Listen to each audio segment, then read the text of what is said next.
I'm fine. You've said it when you were the furthest thing from fine. Jaw tight, chest full, and out comes the two words designed to end the conversation. And it feels like the responsible choice. But you're not yelling, you're not making a scene, you're keeping the peace. So why does the person across from you look more worried, not less? Because going silent doesn't land the way you think it does. To you, shutting down feels safe. To them, it reads as a door slamming in their face. Today is about that and the quiet way of losing it, and how to buy the space you need without either exploding or vanishing. Here's the thing nobody tells you. Withdrawal is not the neutral option. We treat blowing up as the bad way to handle conflict and going quiet as the mature way. But the research on relationships is pretty clear that stonewalling, shutting down, going cold, walking off without a word, is one of the most corrosive things you can do to a person who's trying to reach you, because a human being can handle almost anything except being disappeared on. The silence doesn't say I'm keeping the peace, it says you no longer exist to me right now. And that's a specific, deep kind of wound. So here's the one idea I want you to carry out of this video. Silence isn't the safe option. It's just a quieter way to hurt someone, and usually yourself too. Because here's what I'm fine actually does. It doesn't make the feeling go away. It drives it underground, where it hardens into resentment and comes back later bigger. And it leaves the other person alone with their worry, filling the silence with the worst story they can imagine.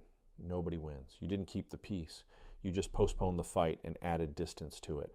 Now, I want to be fair because sometimes you genuinely do need to step back, and that's real. The problem isn't needing space. The problem is taking it dishonestly, vanishing behind I'm fine instead of telling the truth about what you're doing.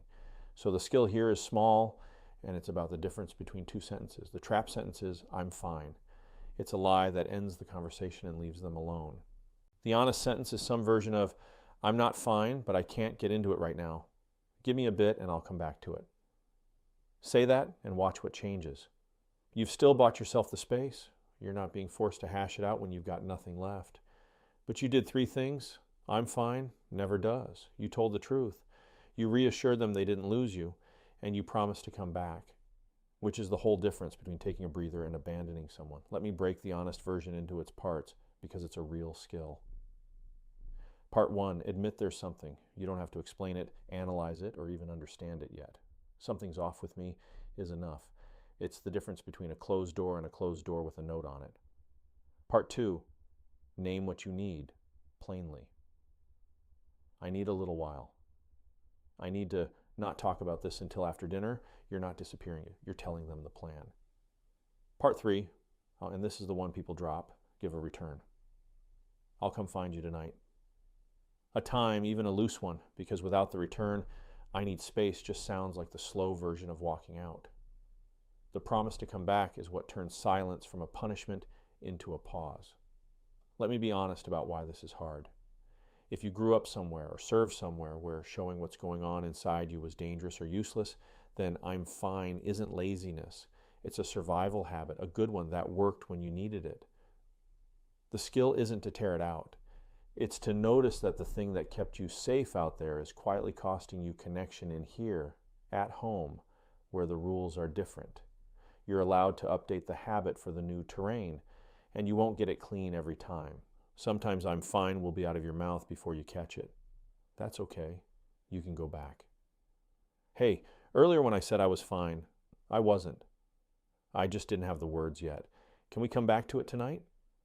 That repair, even an hour late, tells the person the door isn't actually closed. And every time you choose the honest sentence over the trap one, it gets a little more natural. If it helps to have something in your pocket for the moment you feel yourself shutting down, that's part of why I built the app Israz. It helps you notice what's happening, name it, and choose a response instead of vanishing. It's mine, so weigh that how you want, but it's the tool I wished existed. It's at israz.app. And the honest line, same as always, this is a communication skill, not therapy. And I'm not a substitute for one. If the shutdowns are frequent or heavy, a real professional or an accredited VSO is a strength, not a weakness. And if anything at home has crossed from hard into unsafe for anyone under that roof, that's beyond what a video or an app can hold. Please reach out for real support. The Veterans Crisis Line is there anytime. Dial 988, then press 1. Next video, once you can stay in the room and stay honest, how to actually say what you need. I need the one sentence structure that lands without starting a war. Subscribe so it's there when you need it.